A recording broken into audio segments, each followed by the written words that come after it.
మనం చూసుకున్నట్లయితే ప్రజెంట్ ఏపీలో ఉన్న వాతావరణానికి సంబంధించిన వీడియోతో మేము ముందుకైతే వచ్చాను. వాస్తవంగా భారత వాతావరణ విభాగం ప్రకటించిన దాని ప్రకారం ఒక పక్కన అతి శీతల గాలులు రాష్ట్రాన్ని వణికిస్తున్నాయి.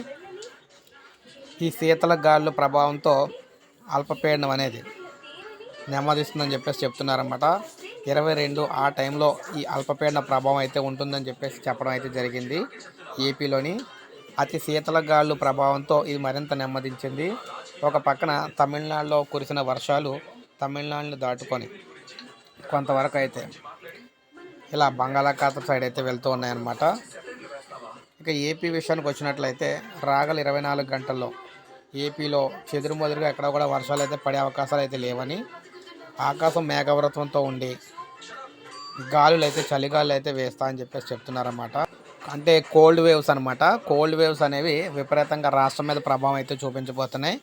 సో మొత్తం మీద వర్షాలు అయితే రాగల 24 గంటలు లేవు అనమాట. అందుకే వీడియో చేయడం జరిగింది. అంటే ప్రతిరోజు వెదర్ రిపోర్ట్ అయితే అందించడం జరుగుతుంది. అందుకే ఇవ్వడం అయితే జరిగింది. ఒక లైక్ చేయండి, సబ్స్క్రైబ్ చేసుకోకపోతే మన ఛానల్ సబ్స్క్రైబ్ చేసుకుని